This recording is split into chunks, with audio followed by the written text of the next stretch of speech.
The new Hamilton Khaki Field Expedition 37mm. Let's talk about it. This is our second watch nerd review, so to speak. It's a fairly new format for us. We've still got a lot to learn, so if you do have any notes, queries, any ways to improve, please do pop them in the comments. As always, I'm not an expert, I'm just a nerd. So talk to us, let us know. Right, so this watch. Oh, I love this watch. Oh, like literally, I found out about this watch from the account manager for Hamilton quite a while before it was released. They didn't tell me anything, and then a couple weeks before release, he showed me pictures. I wasn't allowed to talk about it or take pictures, so I just had to try and remember it.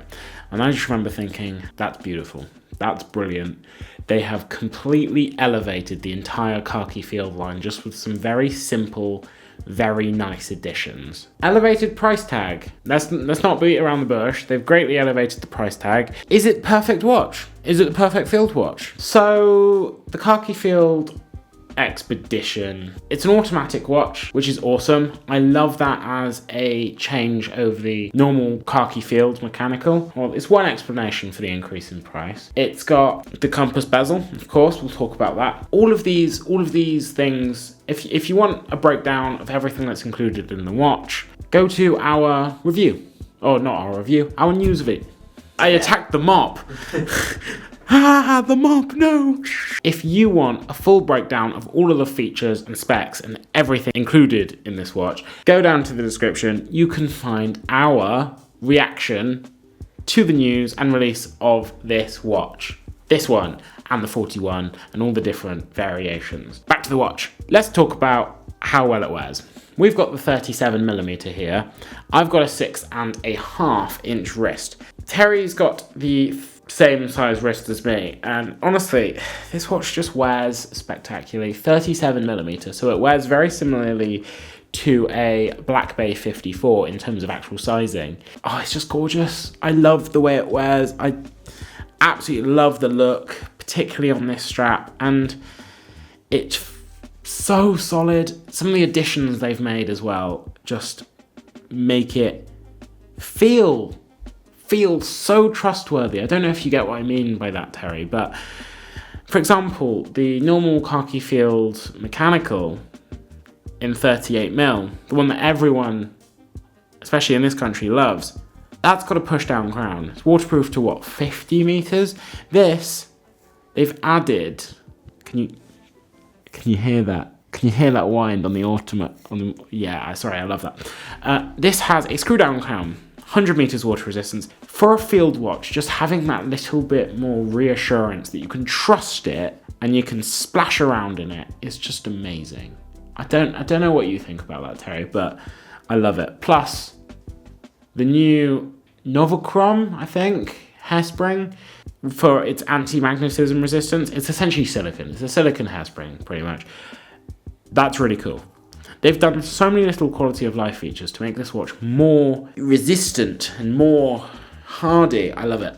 Plus, let's not forget, let me see if I can screw that in. There we go. It's in. Let's not forget one of everyone's favorite features. It's got a glass case back as well, so we can see that lovely movement. In terms of power reserve, 80-hour power reserve. So it's essentially a Hamilton modified Powermatic 80 in this watch. Yeah, awesome. I love the movement. Everyone loves the Powermatic 80. Sick. Well done, Hamilton. I'm just fiddling, guys. I'm just fiddling. Another thing I want to talk about that I absolutely love about this watch, the new hands, excellent. Absolutely excellent. I think they look wonderful. The little lollipop counterbalance, I mean, Hamilton's had that on their field watches for quite a while. They've made the dial a bit less busy as well, which I really love. They've actually removed the second hour track for 24-hour time, so they just have 1 to 12 now. And it's got Lume. The Lume's not impressive. Let's not beat around the bush. It's not going to blind you. It's not dive watch standard. It just has the little sort of brown pips behind each hour indices marked, and the hands loomed essentially in the same sort of off-white colour. But it looks wonderful in the light, and it still makes it readable in the dark, so it's enough. It's enough. And for a field watch, not a dive watch, I love it. Plus the bezel, it's got a lovely little action. Let's listen. It's not going to click and be as tactile as a dive bezel because it's not a dive bezel. But let's listen.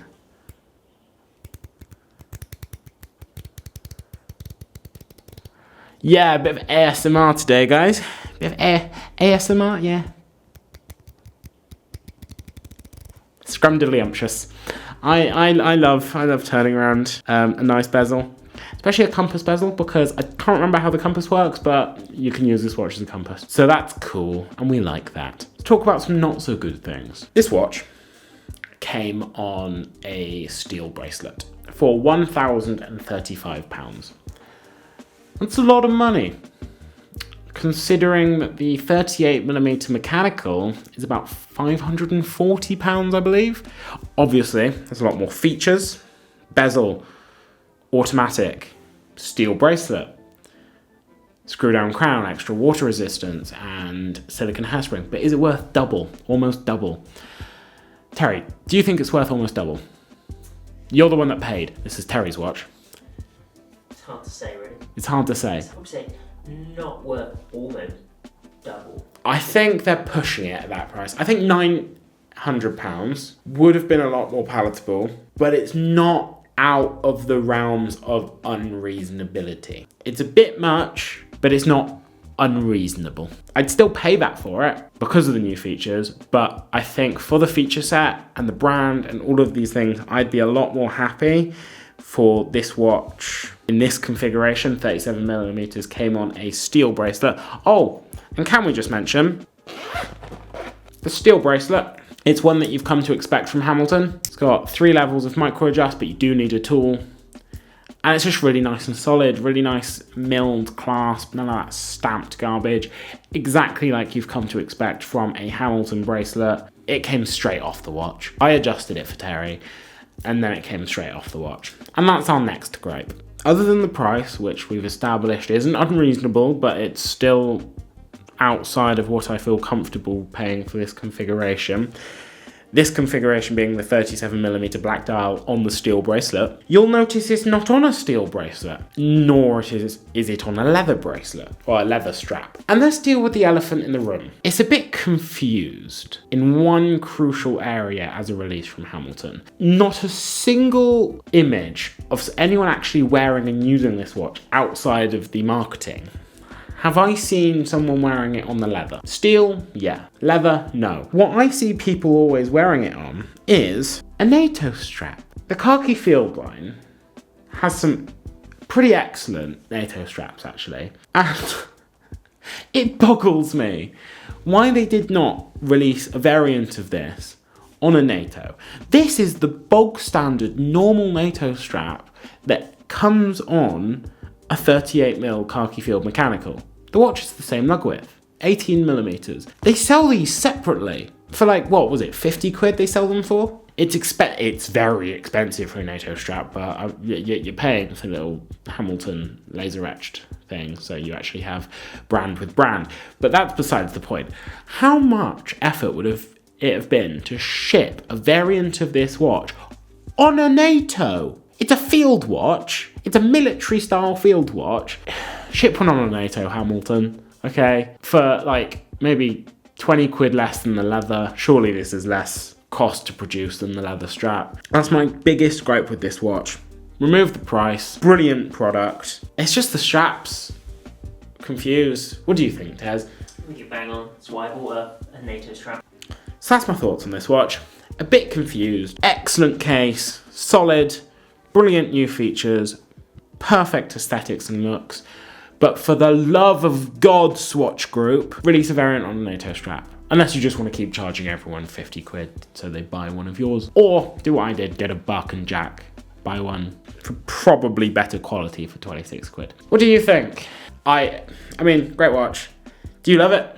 Do you hate it? Let me know in the comments below. And don't forget to like, subscribe, and click that bell icon. Ding! So you never miss a video. God, that voice crack was horrendous. I'm going to have some carbonated water very dirty water. And before I do that, I want you guys to do something very important for me, and that is watch yourselves.